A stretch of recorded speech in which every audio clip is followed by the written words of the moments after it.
হামলাকারীদেরকে গ্রেফতার করা না হয়, শাস্তির আওতায় আনা না হয়, ঢাকাতে লংমার্চ ঘোষণা করবে ইনশাআল্লাহ।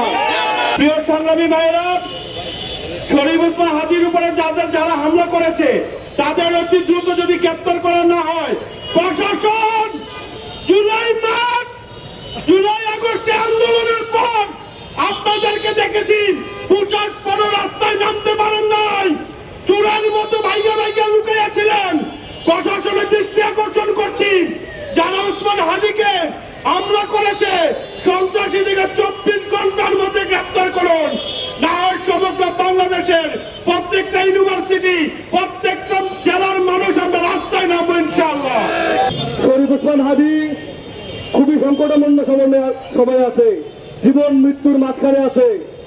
আমরা আপনাদের সবার কাছে দোয়া চাই। এক, শরীফ ওসমান হাদি কোনো নাম নয়, কোনো ব্যক্তি নয়, জুলাইয়ের আদর্শ শরীফ ওসমান হাদি। আমরা বলতে চাই, শরীফ ওসমান হাদিরা বাংলাদেশের সংকটাপন্ন সময়ে জুলাই যেমন দাঁড়িয়েছিল, ঠিক তেমনি যখনই বাংলাদেশের সংকটময় সময় চলে আসবে বারবার দাঁড়িয়ে যাবে। আমি, আপনি, আমরাই হাদি, আমরাই ওসমান হাদি, এটা আমরা বিশ্বাস করি। আমরা বলতে চাই, এই কুমিল্লা জমিন থেকে, বিপ্লবের মাটি থেকে যদি 24 ঘন্টার মধ্যে ওসমান হাদির হামলাকারীদেরকে গ্রেফতার করা না হয়, শাস্তির আওতায় আনা না হয়, ঢাকাতে লংমার্চ ঘোষণা করবে ইনশাআল্লাহ। পুরো বাংলাদেশ থেকে ঢাকা অভিমুখে লংমার্চ হবে ইনশাআল্লাহ। এই হাদি জনতার হাদি, এই হাদি কোনো দলের হাদি না, এই হাদি কোনো মতের হাদি না, এই হাদির পাশে পুরো বাংলাদেশ আছে। আমরা বলতে চাই, এই হাদিকে থামায় রাখা যাবে না। আজকের অনুষ্ঠান থেকে আমরা শুধুমাত্র হাদিবের জন্য দোয়া করতে চাই, প্রাণ দিয়ে দোয়া করতে চাই। আমরা চাই না আমাদের মধুরেখা হাদি হারিয়ে যাক। আমরা যতটুকু খবর পেয়েছি, তার মাথার মধ্যে গুলি করা হয়েছে, যেটি খুবই পরিকল্পিত। এই যে পরিকল্পিত গুপ্ত হামলা, এই গুপ্ত হামলা কিন্তু যে কারো উপর হতে পারে।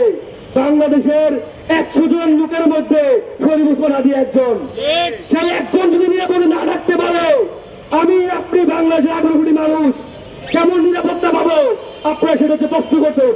আপনারা নিজেরাই দেখতে পারেন আমাদের দেশের আইন শৃঙ্খলা বাহিনীর কি অবস্থা। যে আইন শৃঙ্খলা বাহিনী জুলাইয়ের পরে রাস্তায় বের হতো না, বয়ে থাকতো, সেই আইন শৃঙ্খলা বাহিনী এখনো বোধহয় গর্তের মধ্যেই আছে। আমরা তাদেরকে রাজপথে দেখছি না, কোন সন্ত্রাসীদেরকে আটক করতেও দেখছি না। যদি সন্ত্রাসীদেরকে ধরা হতো তাহলে তো আজকের এই গুপ্ত হামলা হতো না। জুলাইয়ের কণ্ঠস্বর শরীফ ওসমান হাদিকে থামায় রাখা যাবে না। আমরা বলতে চাই, এই হাদি যদি ফিরে আসে, এই হাদি হবে আগামী সংসদের 300 জনের মধ্যে অন্যতম একজন। হাটের একমাত্র কর্মীরা হবে শরীফ ওসমান হাদি ইনশাআল্লাহ। আবারও ভারতীয় আধিপত্যের বিরুদ্ধে এই বাংলাদেশকে গড়ার চূড়ান্ত প্রত্যয় নিয়ে মাঠে ফিরে আসতে পারেন।